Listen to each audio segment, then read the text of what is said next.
Yo, what's going on, everybody? Welcome back to another LastCloudia video. My name is DK, and today we're actually be talking about the newest unit that'll be dropping tomorrow morning. It's going to be a new shift Beyland, a lot younger than what we're used to seeing. Now, Beyland is one of my all-time favorite characters in the game. I was just a huge fan of the original, and then we did have a shift, which is fantastic. We used him for quite a bit of content, and then he kind of disappeared, and we got other non-attributes that were great. Non-attribute used to be a pretty big deal in the game. Now it's not so crazy, but it is still nice to have them. The most recent one would be the goddess in the Lilith shift, which she was a non-attribute, which still to this day I just don't like that unit. Very clunky. I really just don't like her. So if I'm using non-attribute, I still use Diaz to this day. Even though she does hit a lot harder than him, I still really like Diaz. And the fact that he's part of one of my favorite games is really cool. So we do now have Beyland returning again as a younger version. I'm actually pretty excited because he's a lot younger, and it's going to be a fun story to watch him kind of grow a little bit. But it looks like he's still kind of hitting on the ladies a little too hard here. But let's go ahead and talk about his skills. So, like I said, non-attribute. Artwork looks great. Sprite looks great. And then that looks like an S4, okay. S1, S2, 13, okay. And then S3, 20 hits, okay.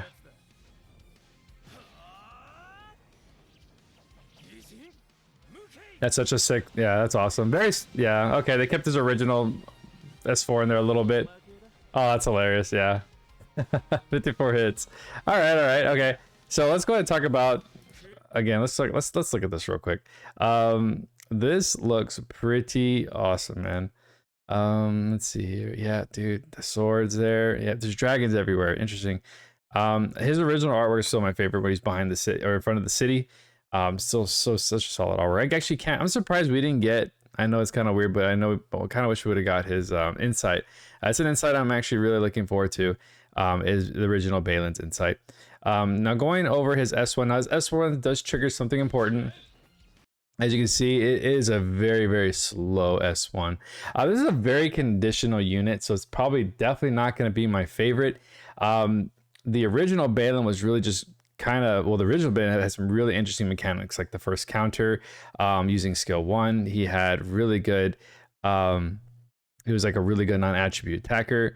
I mean, he was just phenomenal when he first dropped. And then we had the newest, the shift Beyland, and that one was really good. We used him for quite some time as a non-attribute attacker, especially when Bahamut first arrived. Everybody used Beyland, or shift Beyland. And then now a couple years later, we have a younger version. So this is actually kind of interesting because the previous one wasn't as conditional as this, which it's kind of a bummer, guys. There's a lot to talk about with this kit because it doesn't feel right in a lot of ways. But is he a bad unit? No. Is he a busted unit? Absolutely not. Or is he a fun unit? I think he's gonna be a fun unit if you really like his lore. If you're just a big fan of Beyland, he's gonna be fun. We're gonna talk about his caps and everything else during the video. But S1, like I said, is very slow. S2 though, S2 looks like it's going to be a very slow S2, and I say that because after he does this animation probably has to complete, and then he kind of resets it. Unless he ignores this, I don't know how this is gonna. Yeah, and of course this one is extremely long. So after he finishes this cut, he has to wait for this to end, and then again. I don't know the transitions how fast they're gonna be, but it's looking really slow. Of course, the S4, like I said, it's long, but it's really cool, flashy. You know, we like that kind of stuff. But let's go over his skills real quick because this is where it gets kind of weird. Like I said, I've just not. This is probably the most conditional unit I've seen in a very long time, and it's not good. Is it interesting? Yes. When only one weapon equipped is one sword, non-attribute damage is plus 30%, damage cap plus 50k, which is very, very good. Boost non-attribute damage cap. Excuse me, against enemies weak to fire and thunder. I'm not the biggest fan of that. Why not just give us all elements? I don't know, man. You basically get 600 for each -1 resistance cut below 0. Max is 30k resistance -50 or lower. When both are weak points, you add the effect amount. So it's cool. So his max is 30k. You know, honestly, he is going to be tied to the one sword. So 80k out off the rip whenever resistance are down, which resistance should be very easy to delete in this game, as is a lot known, circles, Theo, etc. But like again, he has to be weak to fire or thunder, which again, that's very easy to do. But again, it is conditional. It's not the worst condition either. So part 2 though here for trait 2 is when equipped with only one weapon when using skill 1, chance to give, again it is a chance, so we will have RNG in the first buff here. You're going to give him a golden dango buff. Now when using a skill during the golden dango buff, you basically get dual wield for whatever skill you're using. When using a skill, you lose the dango buff, so unfortunately you're going to have to be casting, or not be casting, but using the S1 with the chance of the you know, if it's like a 99% chance, that's fine, but again, it's a chance for skill 1 to activate the buff, and then therefore the double hits will occur, whatever skill is used next. So again, you're losing massive amount of DPS, having to constantly switch between S1, S3, S2, or whatever have you however you're gonna do this. It's just too much gimmicks going on back and forth, and I think it can get a little frustrating, honestly. I'm just not an absolute fan. As you can see here, Devouring Sword plays is S1, and then you're gonna see the buff right there. Then he's going to activate, looks like S2, and now we're at 20, basically double the hits again, and then the buff disappears. So that's actually the biggest concern I have with this unit. Again, 40 hits looks great on paper, guys, but again, you're gonna have to S1 then S3, okay? And it is a chance. It is a chance, right? I read that right. Unless they were like, you know, guys, it's too risky to go ahead and use a chance. It's a chance. Gotta know what the percentage is, but I mean, who knows how long it took them to get this footage? At the end of the day, who knows how long it took them to get that footage? And there's the 40 hits. Looks amazing. Yeah, a long animation. Okay, so we can talk about the actual skills. So Devouring Sword play is the one that actually activates the buff. We have Restore Unit HP followed by instantly closing the gap for a medium area combo attack. Chance to give the Golden Dango buff based on the trait Arkham Tricolor Circling effect. Okay, cool. We only going to use the S1 for that buff, and then the S2 and S3. I recommend always using the S3. As it's gonna have the most hits possible, and especially having a chance to get it, you're gonna want to get the most damage out of him. So always S3 after. The next thing we have is special powerful combo to one enemy. So it's a single target enemy, S4. Nothing too crazy here.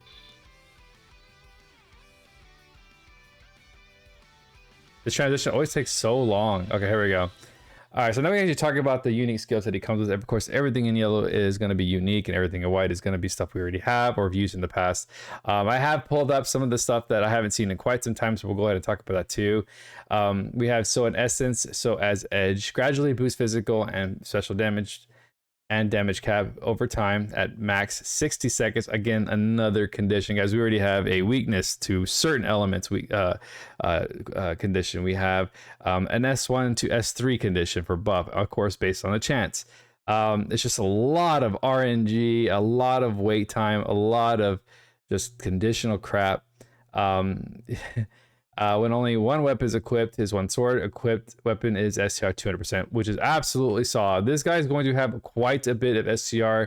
Not too sure if he might have maybe more than Joshua. Joshua was absolutely an amazing unit with STR. So this one is going to be interesting too. His STR is going to be very high because we do have other things in this kit that boosts that a little bit here. But yeah, no condition there on that bottom line. The only condition here is his physical special damage cap over time, which is max 60 seconds. So another 30k for that. So Fairless beside me, battle start when there's a female gender ally. Of course, as part of his gimmick. He does like his females. Unit's STR again is 30%, SC2 recovery speed 10%. Very good. Again, STR is always a great thing to have just because I feel like raising STR out is a lot harder on the SC than putting in physical stuff. So I'm really happy that they're going more of the STR out because we just have so much physical stuff these days. We can easily max out that physical damage if need be. I rather have like a 30k SCR, and then from there I'll fill in the blanks with the physical stuff. But it's really good. They kind of balance it out with a lot of this stuff here with the physical damage and SCR. Tempest intercepting sword, boost movement speed, chance to nullify physical damage taken, sword equipped, critical damage taken -40. He will have some little bit of royal armor effect there when his sword is equipped. He does have boosted movement speed, chance to nullify damage taken. So you know it's okay, it's nice. Let's see, Art of the Sundering Fang. We give physical attacks and special and anti-brute type, which is very, very nice. He's more of a PvE unit, so beast, plant, insect, bird, fish, and creature type. And of course, if you want to attach anything additional, it should be fine. Honestly, he doesn't, outside of these slaves, I don't think he's going to need anything else. Even when we're using him versus Bahamut, he capped very well. So, and especially with his high SCR and then his nice little physical package, he's going to have no issues at all. Probably he probably won't need any additional slayers, honestly. Defense -20 and deal damage. He does come with a piercing effect too. So really nice. Silent Meditation. We have restore 1 SCT stock for 1 skill and restore 1 SCT stock for skill 2 or 3. That's actually really cool. I really like that. This is this kind of like his old where he casts it? I think it is. Restore 1, so yep. And restore. Oh, interesting. Okay. Very nice. Yeah, he was actually one of those really cool units where he was self-sustaining on his SCT, so they did kind of keep that around. Very nice. Okay, so moving on to his old skills here, we have again more SCR, more stats, armor plus stats, pride 2 SCR stats, dresser's mindset. Now this is going to be we're going to go ahead and back out of this quick. Now dresser's mindset is a little gimmicky. It's okay. It's with equipped with clothing, activate the following to self, 10 base defense and -10 physical damage. So he does not have a lot of all damage inside his kit until we get to his E6. So he does have a little bit of more of the physical damage reduction. Way of the Samurai, we do have that right here. When equipped with both sword and clothing, activate the following to self. He gains another 100% SCR. If the sword is equipped, he gets 50% of the defense in M&D and then 15,000 skill damage cap. So again, as you can see, these skills aren't used a lot. We only have one on Insight, God Hunter Shin, and then we have on the Samurai Magius. So like I said, these skills are a little bit, they're just not used as much anymore. So it's really cool to see them bring back these skills. The next things we have here are Blessed Speed, more speed for him, Illusion, basically a chance to nullify damage, Anti-type boost, very nice. So this is going to help him with his Brute Slayer. Quick trigger, so he'll get an additional stock of a random skill, a battle start. Auto haste, we love to see it, but we hate it.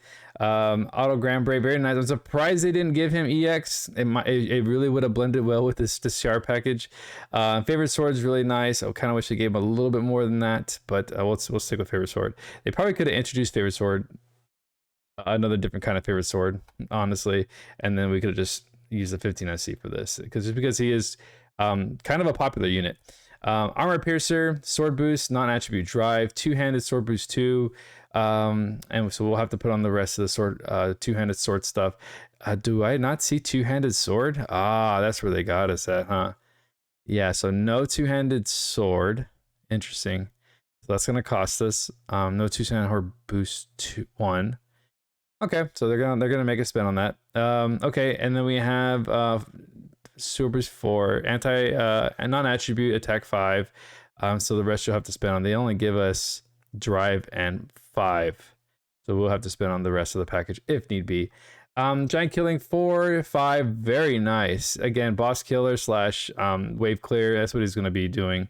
They want you to have fun with this unit. This is not supposed to be something that's supposed to be broken in any way. This is just people that are a fan of Beyland, and they'll just have fun with this unit. Special boost 5. Chain skill 2 and 3. So again, guys, this is stuff we don't really see. As you can see, chain skill was only on the Samurai Magia. So basically what happens here with chain 2 is while this last skill used is skill 1 or skill 3, activate the following to self. If equipped with only one weapon, 5,000 cap to skill 2. 20% damage to skill 2. Basically gets a big buff to skill 2. Same thing goes for chain skill 3. When you use when last skill is use 1 or 2, activate the following to skill 3, 5k, 28%, and 5k. Very nice. Okay, let's see here. Let's see. And then we also do have giant shield, some protection for bosses. Sleeping lion. Now I believe I did put, yeah, here it is. Sleeping lion is pretty nifty. When HP is at 30% or less, activate the following to self once per wave. Heal 17,460 to 19,400 HP. Apply the following buffs. Again, more STR. This will override any kind of brave he has. But of course it is a buff, so 40 seconds, guys. 40 seconds right there.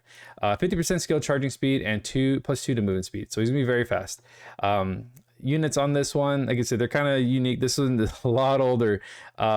Yuri has been out for quite since 2022, and then of course the new Demon Plate Atlas had it as well. They always like to have it really quickly or real fast. So as far as it goes, and then close mega boost. So, you know, honestly, even with this kit, it's kind of it's not the greatest seller.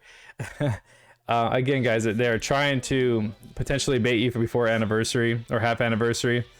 But again, if you're a big fan of Beyland, and honestly, if you do cheap step up or daily singles, I think that's worth definitely. But I definitely wouldn't recommend throwing all your gems at this unit. I definitely think he might be a big pass for many if you're looking for something like that. Of course, if you want a non-attribute DPS, they are kind of hard to come by. Or you can just wait for a free ticket, and you can grab your Shift Lilaha as a non-attribute DPS. So it really just depends on what you guys want to do. At this point, this is all up to you based on favoritism. So if you really want to pull him because of that, then I totally get it. For E6, we do have a special final hit damage 50% and damage cap plus 1 million. Okay, that's cool. Skill charge 1, battle start restore 15 seconds to skill 1. Again, that's the one you want to use the most, just so you can get the next skill to double down on those hits. Skill damage boost 15% to skill damage. Sword equipped 20% and 15k cap because he is only using one sword.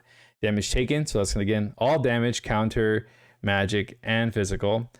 Close equipped defense and M&D, damage taken -15, so he is going to come with 25% damage reduction for all attacks. Very nice. And then we do have some physical damage reduction as well. Now of course that won't work for all, that's only gonna help him physical, so keep that in mind. Again, he's more of a PvE unit, so I mean he should be fine, honestly. As long as you have your support unit, you'll be totally fine on survival. Now we do have a new UR, which is really cool. Again, they blew it out of the water with this arc. Artwork is very good. I'm not even gonna begin to kind of try and pronounce that. No, I'm good, man. New arc arc trait. When skill was with only one weapon, chance for skill attacks to deal a powerful thunder extra attack. Okay, so basically an extra thunder pursuit. Okay, I don't know what the chance is. Maybe it's high, maybe it's low. It's still a chance, so you know there is some use there. STR plus 20% when close to death, another 30% to STR. Not the greatest arc trait in my opinion. Depending on how, I don't know, man. I don't know what that skill proc is on that thunder attack. It depends. It depends on what that is. When skill or special attack to bosses, enemy defense -15. It's, you know, honestly, if that chance is pretty low, it's a pretty bad arc trait in my opinion. Yeah, it's pretty bad. Very powerful, high break and faint thunder attack to all enemies. 200,000k cap. Okay, so basically it looks like we're trying to replace Eldravana. Eldravana is one of our first URs ever in this game, which was very exciting at the time with Roland. And yeah, God, you haven't played this game since day one. It's so crazy. What a ride.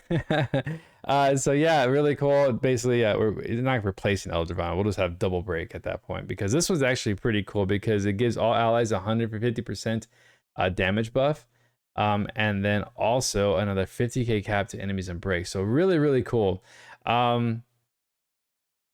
Yeah, it's really neat. So of course, you're gonna have to get 10 UR dust to get that max 50 and 150% damage. So unfortunately, if you do not have the UR dust for this, it's kind of a bad arc on the rip, honestly. It's gonna take you some time, but there is a positive side to pull in this guy because there are some great skills attached to it. Silver lining at max HP, skill damage is 20%. We don't know how much that's just gonna cost. I'm hoping maybe between 5 to 6 SC. That'd be really nice. It's very, very good skill. Non-attribute high drive, we have 30% to physical and special. Very nice. We finally see high drive in the non-attribute area. Thunder weak point breakthrough 2. Absolutely love the weak point breakthroughs. Basically, all you got to do is hit weakness, and you are capping an additional 1,500 on a dual wield, and then additional 3,000 on single wield. Sword Thunder, very, very nice. Again, these skills are great. Honestly, this is one of the biggest pluses to this UR, to pulling this UR. It's so good when it comes to the skills. Sword Thunder, when only one weapon is equipped, is 1. Sword, we have SCR plus 20% and physical attack 3,000. If thunder is an enemy attribute weakness, damage cap is 3k more, so 6k total with a 20% SCR when using one sword. So this is definitely going to be, it's future proofing a lot of thunder weapon users out there, especially with insights if and when they come out. Unless they throw them in insights, I'd probably see this being on a Lanceable insight. Honestly, that'd be kind of cool. All right, guys, so we're actually coming down to this video here. So the last thing we have is the 800% AER reward. So we're gonna have a piece of clothing, really cool. Defense minus 15, but SCT recovery speed is 10%, steel damage is plus 20, and damage cap 2,500. This thing's, I don't like it. The one thing I do like about it is it does have a stun resist and a plus 10 to thunder, but other than that, I'm not nerfing my defense for some recovery speed. That's crazy. Not happening. But I mean, if you want to use it for the extra cap, I guess we don't really have a lot of, I don't know. Honestly, if you're going to do this character, Beyland's probably going to come with some nifty paids. And if they're not, then it's just a total bust. So we'll have to see tomorrow when they drop. But yeah, I really don't like this thing. It's not worth like pulling the UR just for this. Of course, pulling the UR is great. Like I said, the skills are very, very good. And then this is just a plus if you have the additional UR dust, which I do not actually. I just wasted everything. So it's pretty rough out there right now. So guys, you know, we did just have the end of this collab. Guys, I'm not gonna lie to you, that shit was rough for me. I just barely got the unit, so unfortunately, I haven't. Yeah, it was just, yeah. It didn't go too bad, but again, like these units would not drop. I just got very lucky on some random pulls in the past couple days, and I ended up pulling the units. So I finally have them. They're almost built up, and I will be doing some build videos on them. So let me know if you guys want to see that. If you guys are interested, so I can get that rolling for you guys. But yeah, we do have this newest unit dropping. You know, honestly, a pull or save. Honestly, this is gonna be a save for me. I definitely recommend, if you do really want the unit, I would stick to the step up, which is the paid step up was like $10 to do like all the pulls and a free 10 spin. I'm always for that. That's a small donation to the company.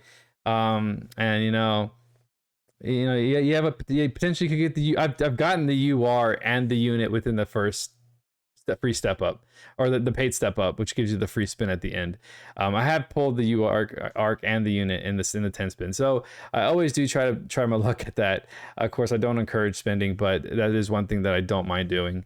And then of course, if you do daily spins, I'd recommend a daily spin, and then kind of go from there. It's probably easier on the mind, and you honestly could get him in that single pull. So that the chances are there, and it happens quite a bit. So for me, definitely going to be a save. He's just way too conditional. As a non-attribute, we don't really need it as much. We do have Colin, we have Shaltir, great DPSs, our top DPSs right now at the moment. We have Joshua, which is another phenomenal DPS that we just have, definitely up there on the top 3 spot. You know, some would even say he's probably number 1. I haven't fully tested all 3 together, but honestly, they're my 3 favorite units. Joshua being number 1 for me because I'm a huge fan of the Trail series. But I really do hope you guys enjoy the club. The club for me was a lot of fun. A lot of great events. It wasn't boring at all. Great stuff. Adis was awesome. I hope to see more Trails games in the end. But Beyland, my guy, we need to lower the conditions down a little bit. Because it's a little bit much. But anyway, guys, I hope you guys like the content today. Please like and subscribe if you like it today. And if you have any questions, again, please drop in the comments below and I'll get back to you as soon as possible. Anyways, you guys have a safe night, and I will talk to you guys on the next one. Peace.